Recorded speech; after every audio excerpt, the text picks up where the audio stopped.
Jack Jackson.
Jackson. Jackson. Jackson.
Jackson.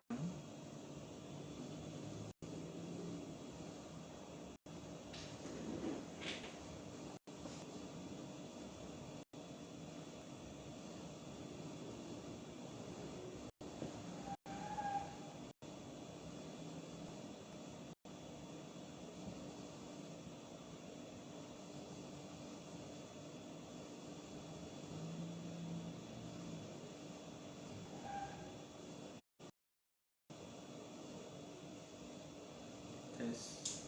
Jackson.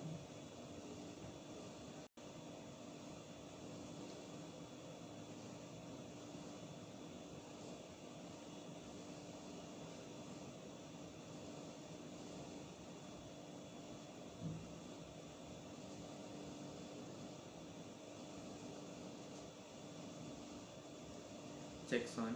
Jackson.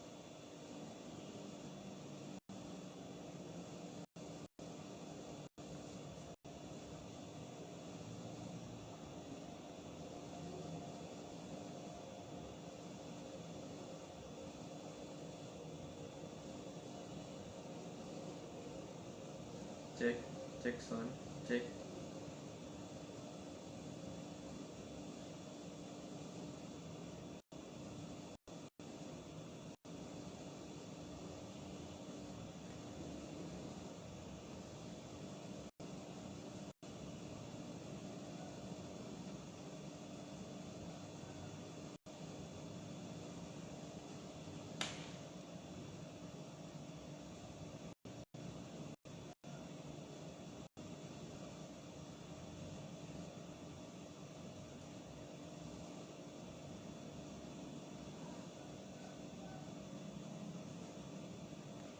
cek, cek, cek sound,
cek, cek sound. Apa sudah jelas?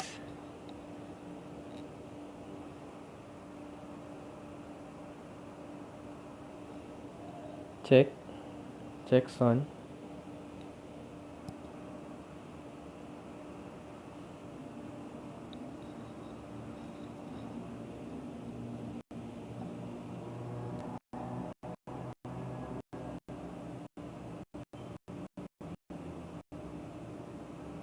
Cek sound.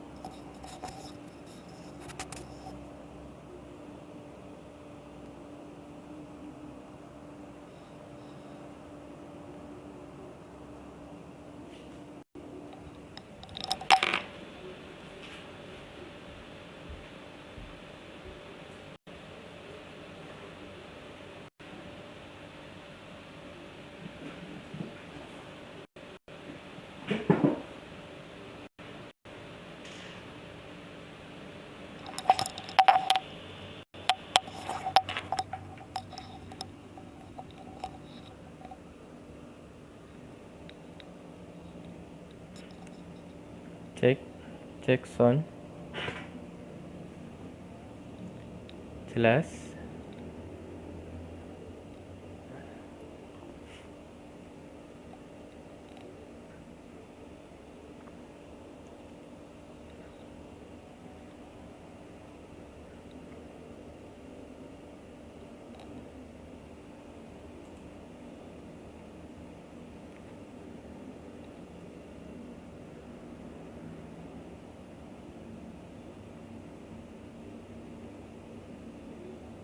Alhamdulillah kalau jelas.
Baik, kita mulai insyaallah.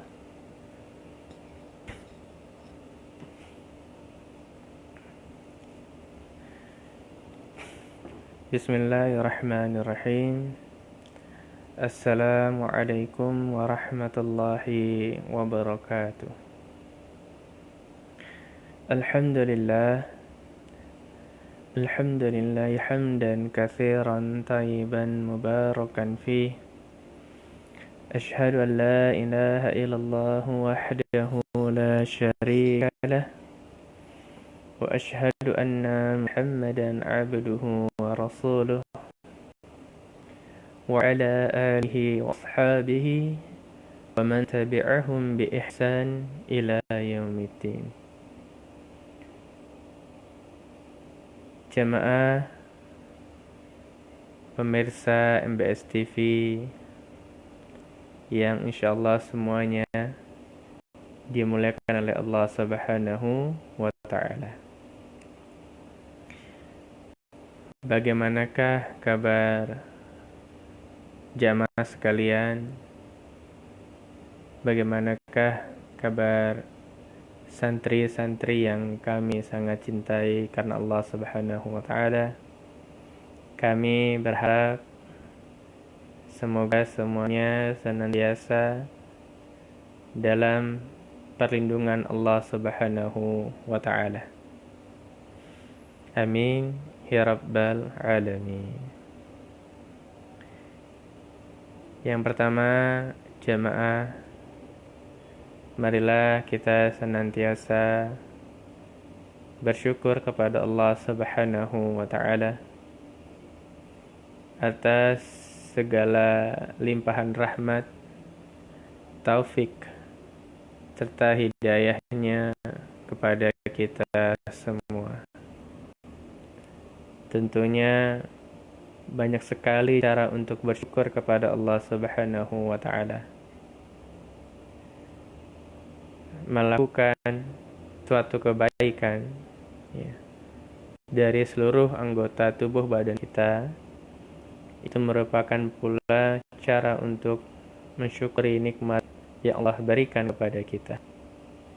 Melaksanakan saum merupakan bentuk kesyukuran kita kepada Allah Subhanahu wa ta'ala.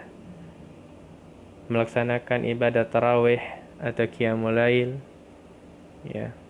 merupakan pula bentuk kesyukuran kita kepada Allah Subhanahu wa ta'ala.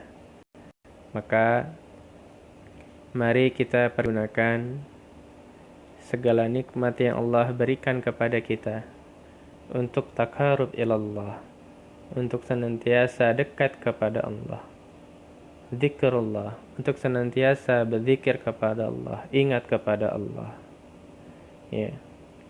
Tidak ada yang lebih membahagiakan jamaah sekalian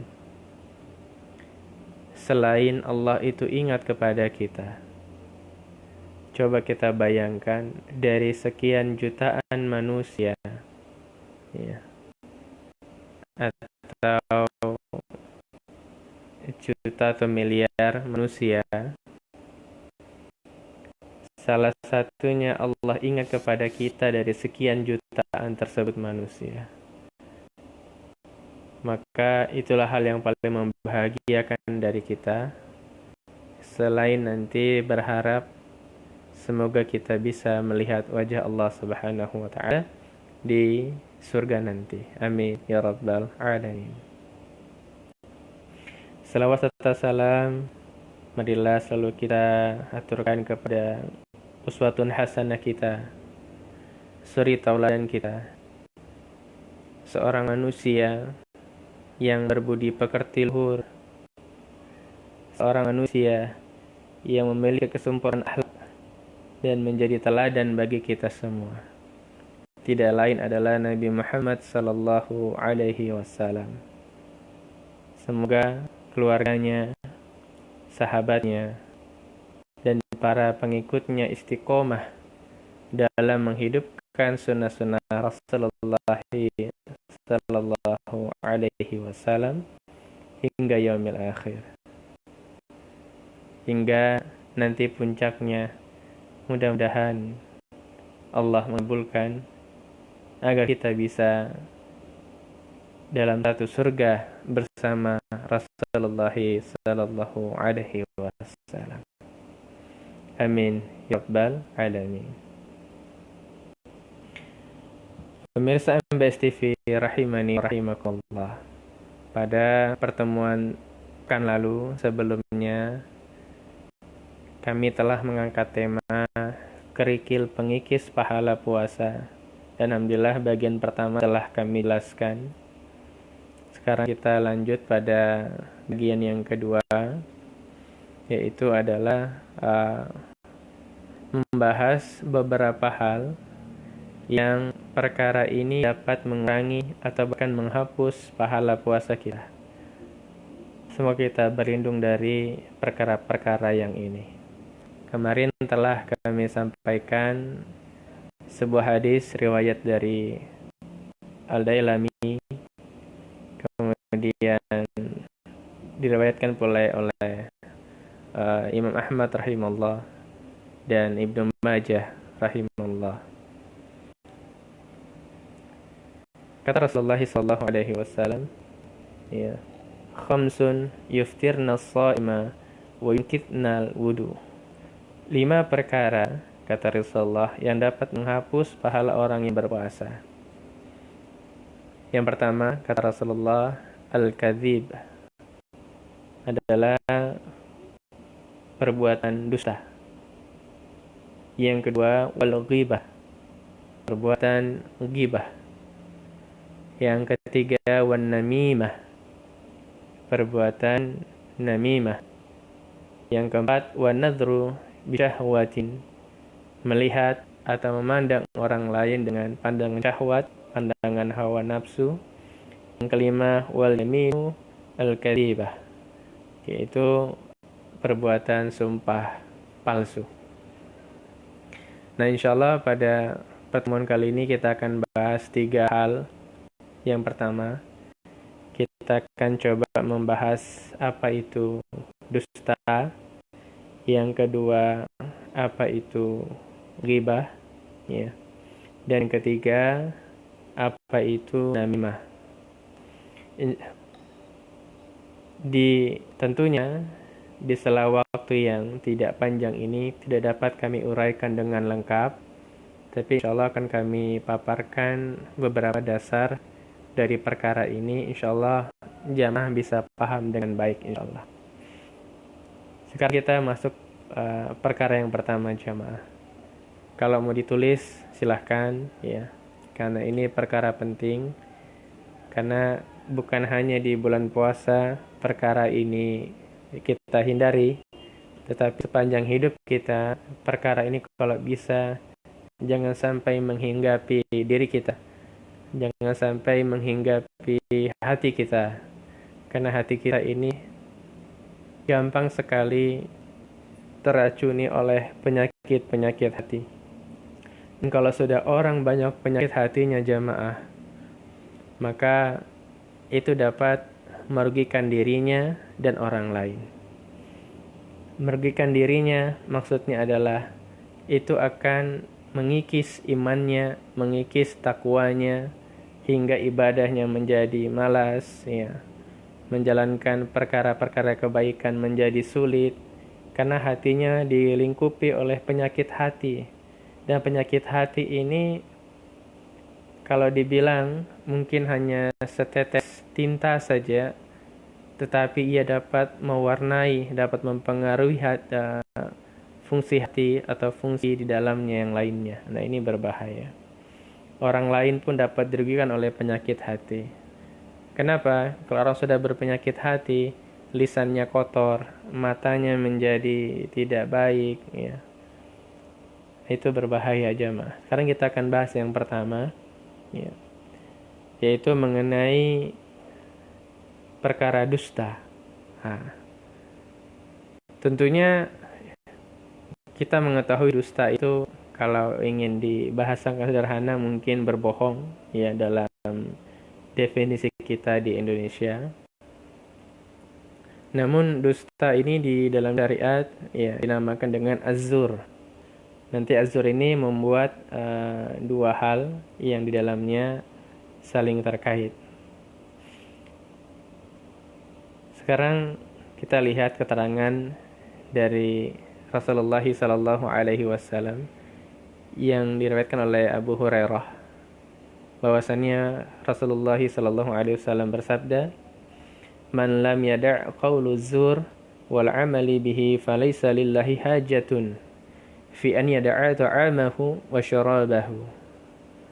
Kata Rasulullah, jemaah, barang siapa yang tidak meninggalkan perkataan dusta, kami ulangi, barang siapa yang tidak meninggalkan perkataan dusta, kata Rasulullah, dan malah ia mengamalkannya,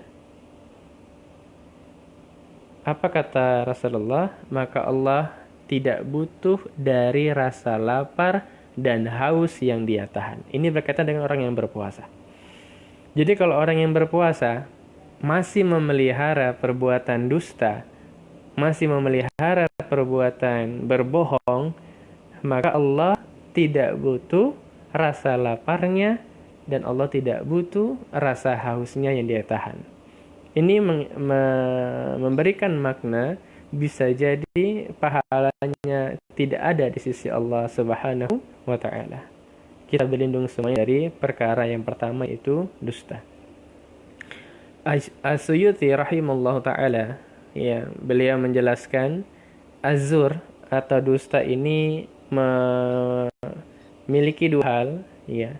Yang pertama adalah bermakna dusta, azur itu bermakna dusta, dan yang kedua azur itu juga bermakna buhtan, fitnah.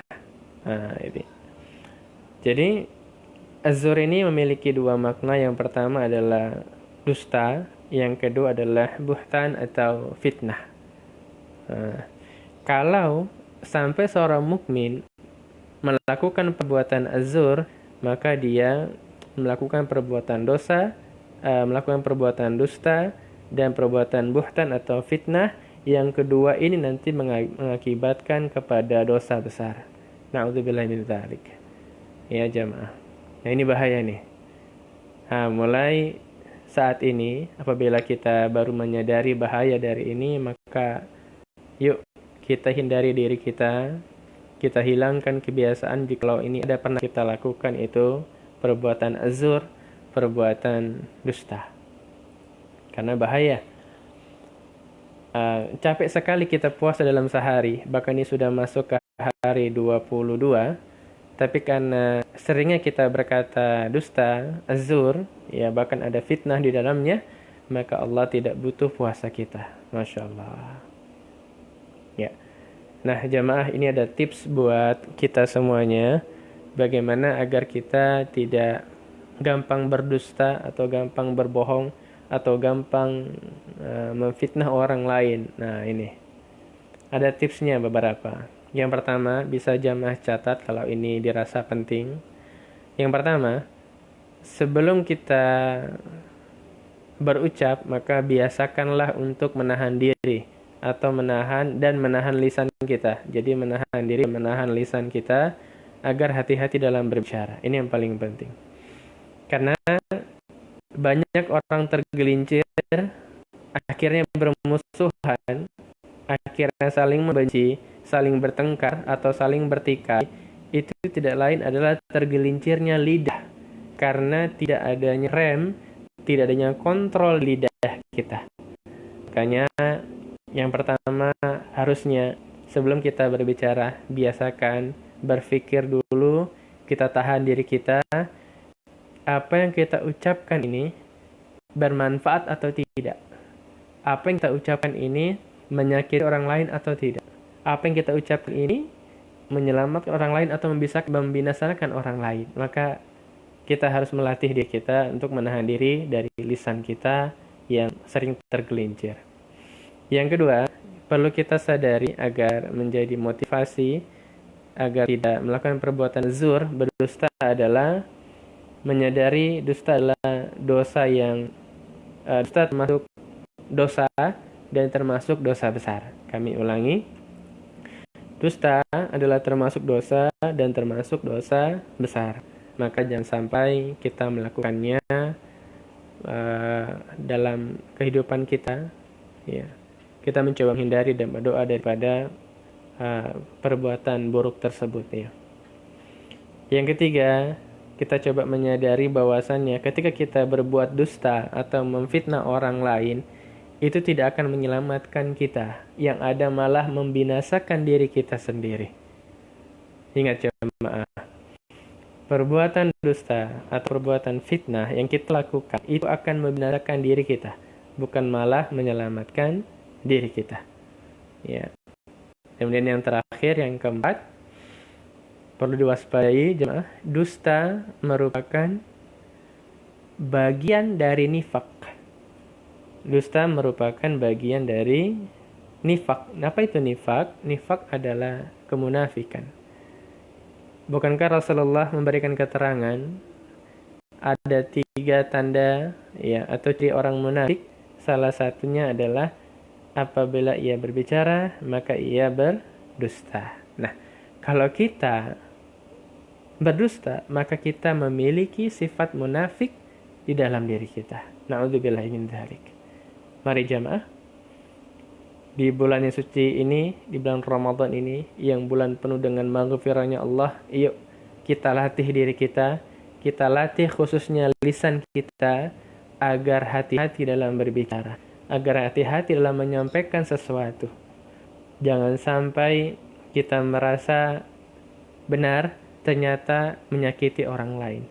Jangan sampai kita merasa aman, ternyata kita membinasakan orang lain. Yang tidak lain keluar dari segumpal daging yang tidak keras, yaitu lidah kita. Lidah itu memang tidak bertulang jemaah, namun ia dapat membuat orang lain saling bertikai dan saling membunuh. Maka hati-hati. Yuk jemaah, kita bermuhasabah diri. Itu yang pertama. Jemaah, sudah dicatat ya, mudah-mudahan jemaah sudah mencatatnya. Perkara dusta tadi, apa kerugiannya, apa bahayanya, dan bagaimana tips cara kita agar terhindar dari perbuatan dusta tersebut. Mudah-mudahan cukup ya jamaah waktunya. Ternyata baru bahas dusta saja sudah lebih dari 15 menit, Masya Allah ya.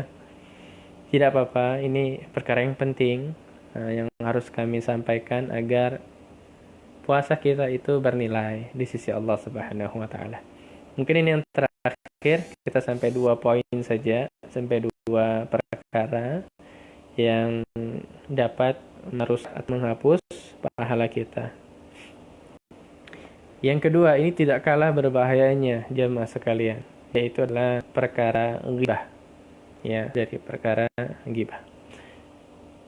Terdapat sebuah keterangan dari Rasulullah SAW. Ketika Rasulullah bertanya kepada sahabatnya, Rasulullah bertanya, "Wahai sahabat, tahukah engkau apa itu ghibah?" Kemudian para sahabat menjawab, "Qalu Allahu wa rasuluhu a'lam." Ya, para sahabat menjawab, Allah dan Rasulnya yang lebih tahu. Kemudian Rasulullah kembali menjelaskan, kembali melanjutkan pertanyaan yang tadi, dan kali ini beliau menjawabnya. Rasulullah berkata, ghibah adalah engkau menyebutkan kejelekan saudaramu yang ia tidak suka untuk didengarkan orang lain. Ghibah adalah engkau menyebutkan kejelekan saudaramu, bisa bermakna aib ya, dari saudara kita yang ia tidak suka itu didengarkan oleh orang lain. Ya. Ini perlu dicatat jemaah. Kemudian para sahabat bertanya, bagaimana jika yang disebutkan sesuai kenyataan Rasulullah? Dan Rasulullah menjawab, jika sesuai kenyataan berarti engkau telah menggibahnya. Perkara benar diceritakan itu sudah termasuk ghibah ya. Perkara yang benar mengenai seseorang atau aib seseorang itu benar maka pada diri seseorang, dan kita menyampaikan kepada orang lain itu sudah termasuk ghibah. Ya. Dan jika tidak sesuai, wa in lam yakun fihi faqad bahattahu. Dan jikalau tidak sesuai kata Rasulullah, tidak sesuai dengan kenyataan, maka engkau bahattahu, maka engkau memfitnahnya. Ya, dari kata dasar tadi yang buhtan tadi fitnah. Ghibah, ya, engkau menyebutkan, engkau menceritakan kejelekan saudaramu, aib saudaramu yang ia tidak suka didengarkan oleh orang lain. Dan kalau tidak benar jemaah, maka kita telah memfitnahnya. Tidak ada yang selamat dari keduanya. Walaupun dia benar, kita ceritakan aibnya, ya, tentang suatu hal dari dirinya, itu pun tidak selamat karena itu ghibah, gitu. Dan kalau itu tidak benar, maka kita jatuh dalam perbuatan fitnah. Masya Allah, tidak ada yang selamat jamaah dari perbuatan ghibah ini. Ya.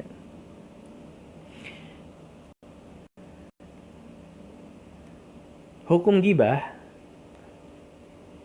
disepakati para ulama adalah haram, dosa besar jamaah. Ya. Perkara ghibah memiliki hukum haram disepakati oleh para ulama dan termasuk dosa besar. Ya. Makanya jangan sampai, ya,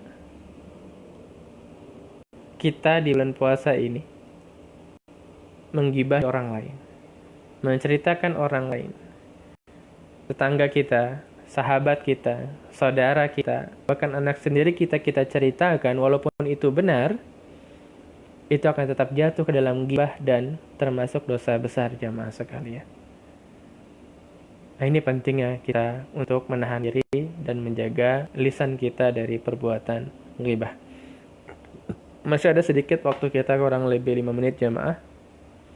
Kami akan berikan tips beberapa hal agar kita bisa terhindar dari perbuatan ghibah. Ya. Yang pertama, Rasulullah SAW dari sahabat Uqbah bin Amir radhiyallahu an, ya, menceritakan sebuah keterangan bahwasannya dia pernah berkata pada Rasulullah, "Wahai Rasulullah, apakah atau perkara apakah yang bisa menyelamatkan?" Kemudian kata Rasulullah SAW, salah satunya adalah kekanglah lidahmu. Ya, kekanglah lidahmu. Ini menandakan bahwasannya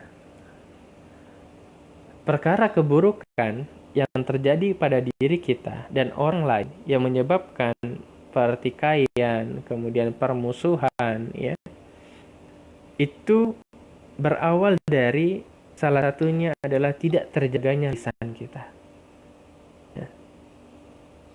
Hikmahnya, kenapa lidah itu memiliki sebuah tempat yang tertutup, ya, agar lidah ini hukum asalnya adalah dia tertutup. Hukum asalnya adalah agar ia terkunci, gitu. Mengapa ia diletakkan di tempat yang tertutup posisi lidah itu? Kenapa tidak seperti mata yang kelihatan dengan jelas atau telinga yang di luar, ya, tidak ada yang menutupinya, kemudian hidung tidak ada yang menutupinya. Kenapa lidah? Dan dia hanya satu, dan dia ditempatkan di dalam dari rongga wajah kita. Salah satu hikmahnya adalah yang bisa kita petik agar lidah ini bisa tertahan. Lidah ini bisa dikontrol dan dikendalikan dengan baik. Itu hikmahnya jamaah sekalian rahimani wa rahimakumullah.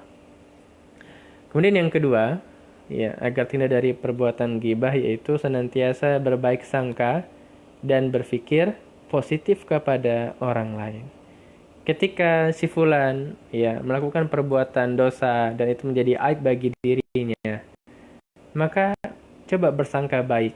Mungkin kita berpikir, oh iya, si fulan adalah manusia biasa, dan tepatnya manusia adalah salah dan dosa. Nah, itu bisa melatih hati kita agar tidak jatuh dalam perbuatan buruk sangka atau prasangka, ya, hingga kita hingga nanti terkeluar dari lisan kita. Makanya, oleh karena itu, mari kita senantiasa berbaik sangka kepada orang lain, berpikir positif. Tips dari sahabat, ya, atau dari Rasulullah juga, tipsnya adalah ketika orang lain berbuat keburukan atau kesalahan, maka coba kita berikan uzur kepada mereka. Kita berikan sesuatu hal yang menjawab kenapa mereka seperti itu, namanya uzur. Misalnya si fulan, ya, kenapa dia tidak hadir dalam suatu majelis? Oh, mungkin sakit dia. Oh, mungkin tidak ada kendaraan ia. Oh, mungkin sedang menjaga keluarganya atau bagaimana. Jadi hal yang pertama agar kita bisa berbaik sangka kepada orang, maka berikan uzur kepada orang lain. Jangan mudah mengklaim, jangan mudah menghakimi, jangan mudah menyalahkan. Tetapi adalah kita senantiasa berikan uzur kepada orang lain agar kita terlepas dari perbuatan ghibah atau buruk sangka. Yang tiga, jamaah, janganlah kita mencoba atau sering mencari kesalahan-kesalahan orang lain. Terlalu naif diri kita ini, terlalu kerajinan diri kita ini mencari kesalahan orang lain. Sedangkan ia tidak mencari kesalahan dirinya sendiri. Terlalu sibuk menilai atau menghisap atau menghitung kekurangan orang lain, tetapi mereka lupa untuk menghisap atau menghitung kekurangan dirinya sendiri. Banyak-banyaklah berkaca jamaah sekalian. Ya, buat apa kita sibukkan dengan orang lain, sedangkan kita sendiri saja mungkin belum aman atau belum selamat ya dari siksaan Allah Subhanahu wa Ta'ala.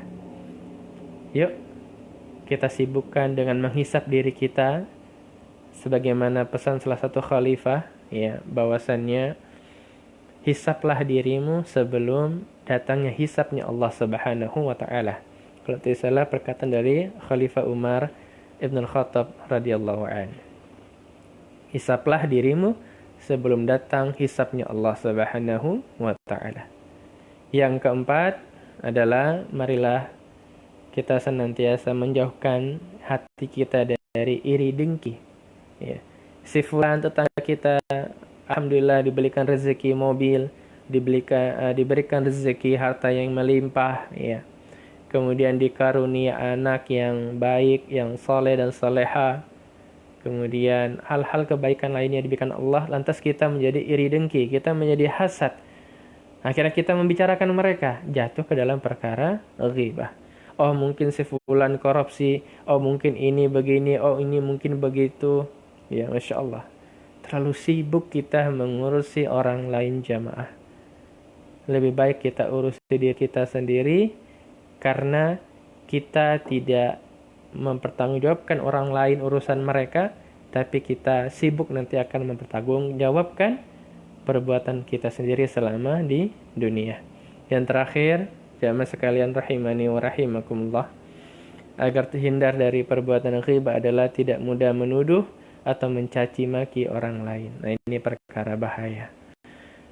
Kalau kita lihat jamaah, ya, dusta dan ghibah ini sumber keluarnya adalah satu, yaitu lidah. Ya. Tips dari keduanya, kalau kita ingin selamat dari perkara dusta, perkara azur, ya, dusta dan ghibah, maka selamatkanlah lidah kita. Tentunya lidah itu cerminan dari hati, jamaah. Ya, kami ingatkan, kalau ingin terhindar dari perbuatan azur, dusta, memfitnah orang lain, ya, buhtan, memfitnah orang lain, kemudian ghibah, maka rawatlah atau kontrollah atau jagalah lisan kita, yaitu lidah kita. Dan apa yang keluar dari lidah kita, keluar dari lisan kita jamaah, itu adalah cerminan dari hati kita.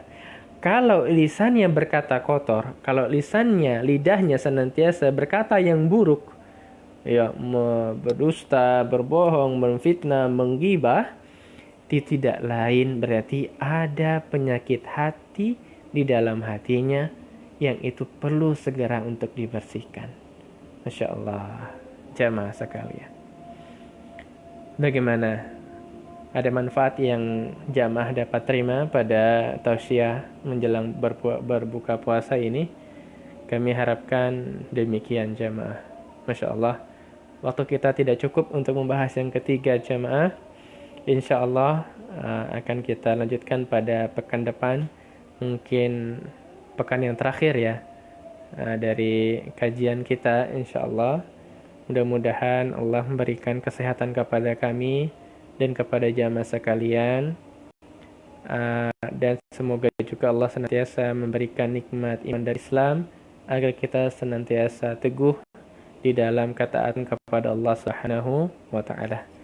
Mari kita tutup kajian kita sore hari ini dengan sama-sama mengucapkan hamdalah, alhamdulillahirabbil alamin.